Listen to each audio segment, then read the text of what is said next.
All right, guys, we are finally live with the crew. Pardon a couple of technical difficulties. This is not our usual look, but we want to make sure that we get this show to you. As you can see, my boys are in the house with me. We've got Morris Chestnut, the very, very, very popular Hollywood actor. We've got the Hall of Famer Brian Urlacher, and we've also got our big star actor Deric Augustine. You can also see him on Godfather of Harlem on Epics. Let's get right to the games. And you know, Deric, we're coming right for you to start your Saints. What happened?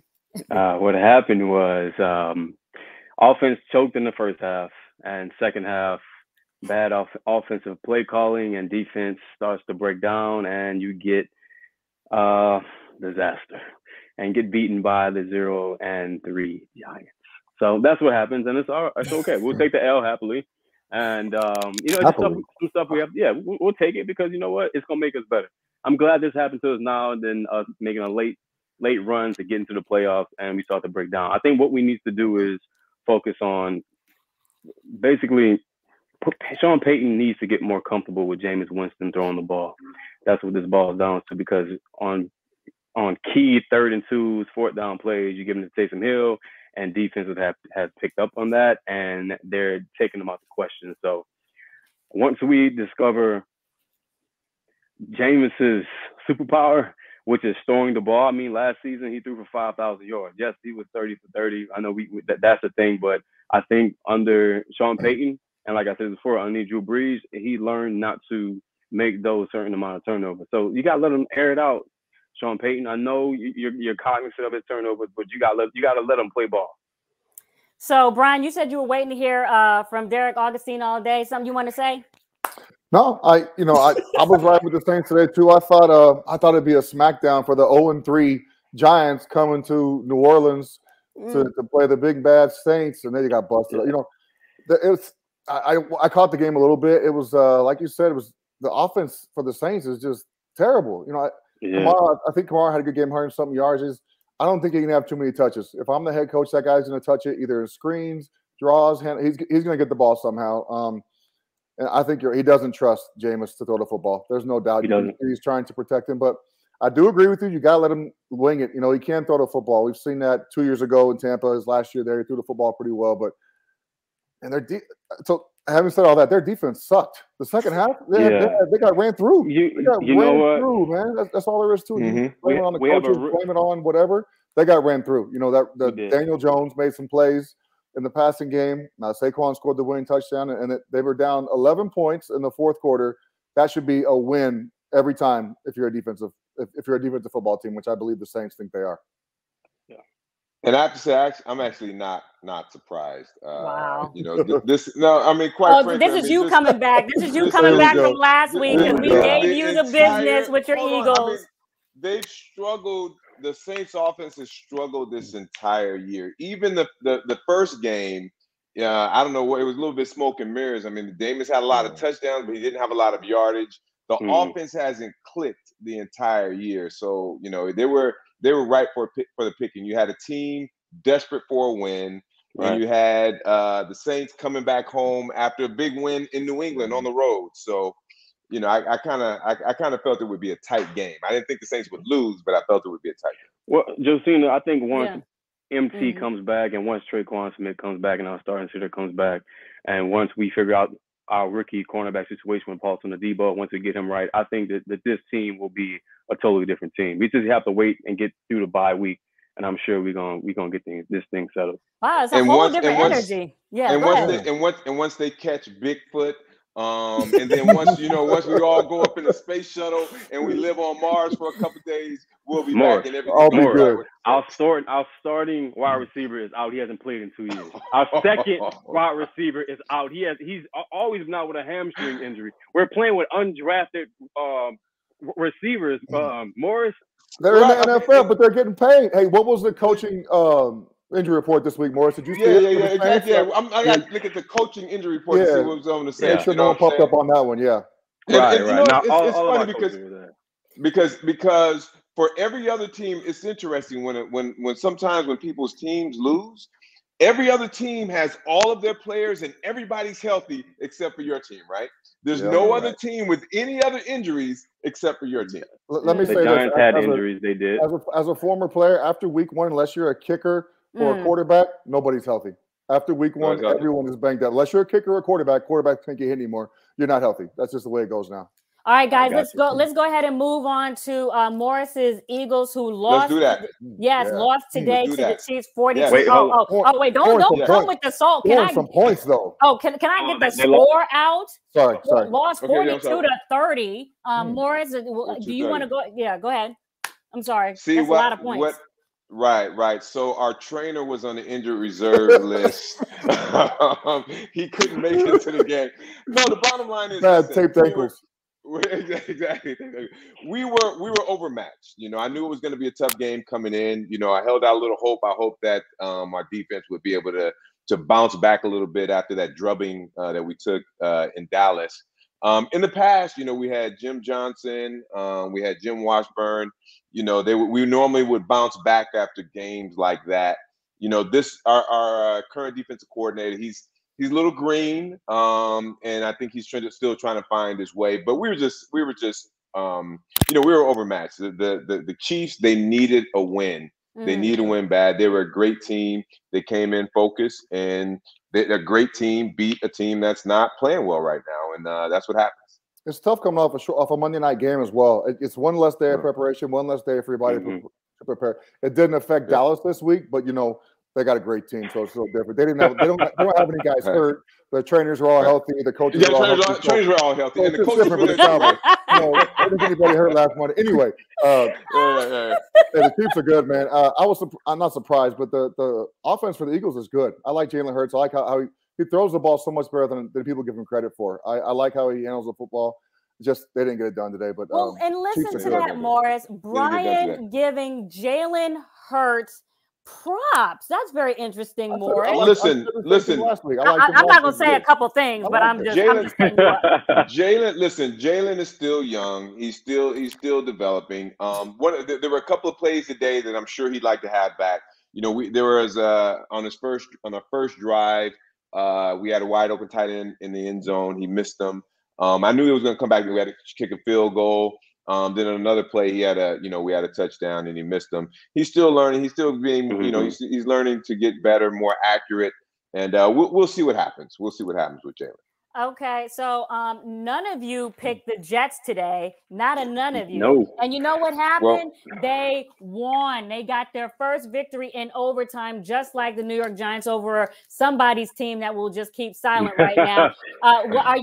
Do you have a different view of Zach Wilson now? Wilson looked good. He finally had a game where his O-line was blocking for him. He looked poised. He made some great decisions. And that last drive in that last quarter, to me, he looked like a veteran player. But I think that because he's gaining some trust with his O-line, because I'm pretty much sure they got their foot handed to him by those coaches for the last game. So take your win and learn from your mistakes, because you got a long way to go, buddy.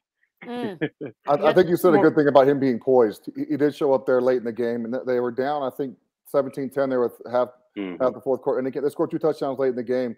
He made some nice. I didn't catch the back half of that game. He made some nice throws. They ran the ball pretty well, and they protected him. And their defense showed up too. I know Derrick Henry had a bunch of yards, but they didn't give up big plays on defense. But a win's a win, man. They're hard to get in the NFL. Congratulations to Coach Simon.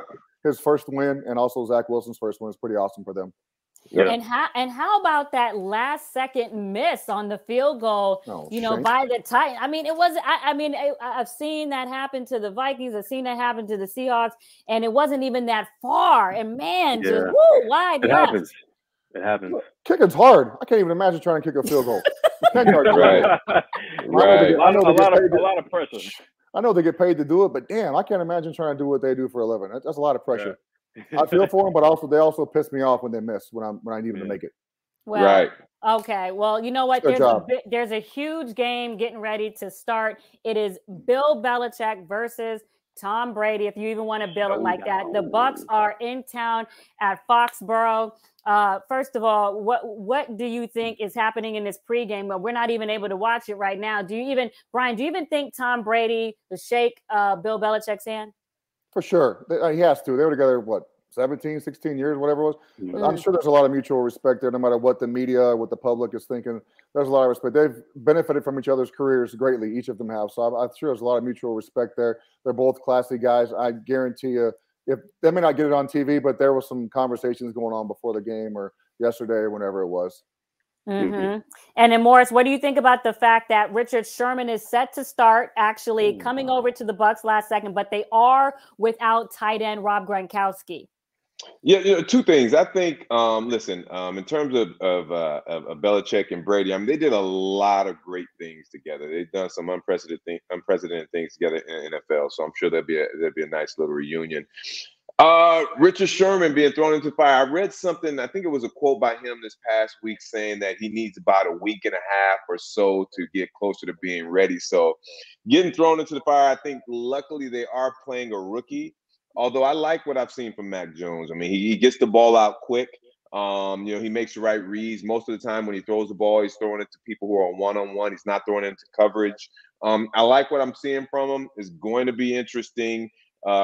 Richard Sherman just got signed. Maybe some busted coverages. This game could be closer than people think. Derek? I think Richard Sherman is a little bit. No, I'm not gonna say that.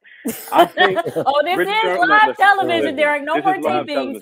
Listen, Richard is He's a great zone cornerback. On the island, we saw that last year. On the island, he is not the same, man. But I have most respect for him. I hope he does well this game.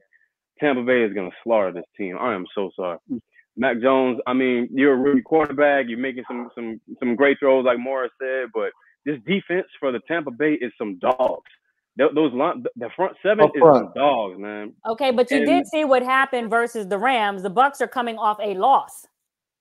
I'm not saying the Patriots are the same as the Rams. I'm just saying. Even more so because Brady doesn't lose back-to-back games. Okay. He doesn't. So he's going to go out there and show down. I'm sorry. What's going to be interesting to me is because I would always think back in the day when Peyton Manning would play against New England and, Ty Law and all those cats would have 50 million interceptions. And I would always wonder if Brady was playing against Belichick, how would he fare against Belichick scheming for him? So now I finally get to see it. It's going to be very interesting to see this game. And what about Mac Jones? How do you think that he will, perform? He's had a few tough games. I was actually talking to Shaq Barrett before this game started. He had very high praise for Mac Jones, saying that he actually thinks he has the potential to be the best quarterback in the draft. Are you guys in agreement with that? Is there any chance that he has a good showing, for him and Josh McDaniels in this game tonight? I think he plays well. He's played well aside from last week with that great Saints defense. He's played well pretty much every game. He hasn't lost a game for him. Threw 3 picks last week, but Belichick knows how to get rid of the ball fast. He knows what the defense is going to try and do, especially to a rookie. McDaniels is smart as well. They get rid of the ball, try and run it. But like you said, that front seven for Tampa Bay, JPP's out. That's a big guy. JPP is out. But those other dudes can't get after it. So we'll see. And like you said, the Sherman factor, Richard's been around a long time. He knows how to play football. Zones, man, whatever. He won't embarrass himself. I know that much. But if there's anybody who knows Tom Brady, it's Bill Belichick. He knows how he prepares. He knows what he looks at. So is there any way that he can conjure up these sort of, schemes in terms of just the chess and the checkers that's going to be going on that could even throw him off, because he's not going to have a security blanket in Rob Gronkowski. He's got to go to Cameron Brate and OJ Howard, who have got to step it up in terms of their tight end production, because Rob Gronkowski was, fairly ahead of them in terms of the receiving production. So I'm just curious, is there anything that Belichick can do to make this more of an even match tonight in terms of his schemes, even from your standpoint, Brian, defensively? On paper, sure, he can. There's a lot of things you can do on paper to make him, this is going to rattle him, that's going to rattle him. OJ Howard and Cameron Brate are two pretty damn good tight ends, if you ask me. I know they don't get a lot of respect, a lot of looks because Gronk was always there, but I think they'll do fine in that department, not replacing him, but filling in for him while he's out. You still got Antonio Brown's back. Mike Evans is out there. They got some guys who can do some things out there. Brady will get rid of the ball fast. I'm sure Belichick has some special stuff for him. Looks great on paper, but we'll see how it does executing the game plan out there when Brady's really throwing the ball at you.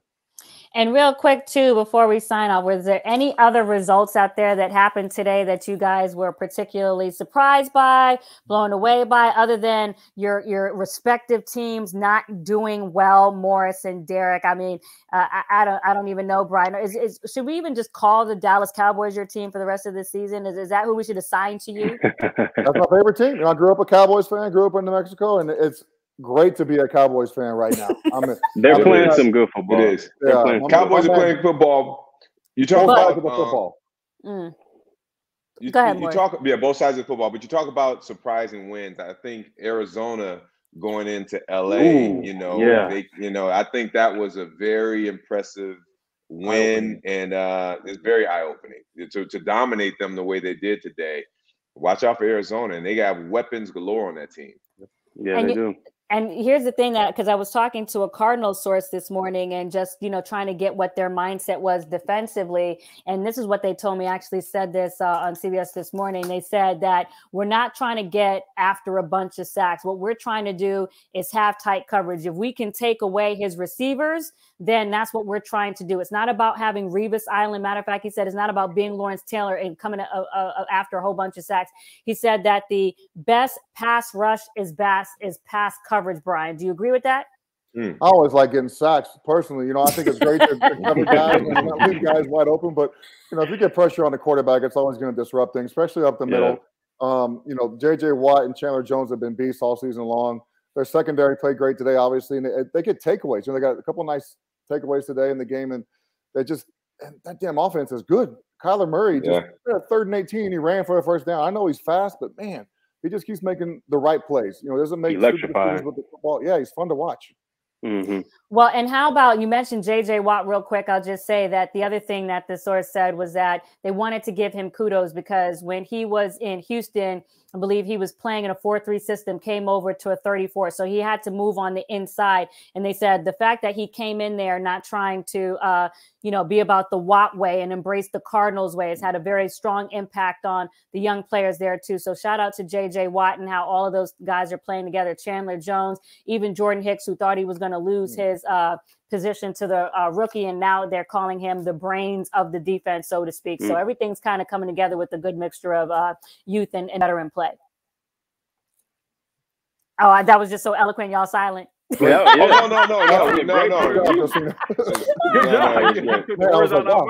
Great show. Okay. So do we even have to do our last rounds of picks for this game? Is it just Bucks all around? Bucks all around. Sign me up. It's Bucks. Don't try to be odd Oscar, Morris. No, it's Bucks for the win. Everybody's leaning Bucks, and normally in betting and picking, when everyone leans one way, it kind of tends to go the other way. So that's my only hesitation. Okay, so we're going to assign the Patriots to you. Is that? Are you officially taking that? Right, I'm sorry, you can assign the Patriots +6. Give me Patriots +6. I'll take the hook right now. The hook might be a hook. I'll take the hook. Yeah, there you go. I'll take the Bucks in the Bucks are gonna beat them. Look, make sure you own that on Tuesday. Okay, we'll own it on Tuesday. Definitely. All right, guys. So listen, the Sunday Night Football matchup, the big matchup of the week, is getting ready to start with the with the Bucks at the Patriots. You guys make sure you take a look at that. I want to do a quick reminder. We are live Tuesdays at 8:30. You can also go to www.thecrewshow.com/live to also watch us. And really quick, Josh Norman also had a nice note. He wanted to say good luck to everybody on the show. He wanted to say everyone do well and that he will be back with us soon. So that is the note for Josh Norman, who will be joining us on Tuesdays. Hopefully it'll be this upcoming Tuesday. But for Morris Chestnut, Brian Urlacher, Deric Augustine, I'm Josina Anderson. This was the second episode of The Crew. Thank you for your patience on the technical difficulties, and we will be back on Tuesday. Thank you, guys. There it is. Peace. Right, go Saints, baby. Go Saints. Bye.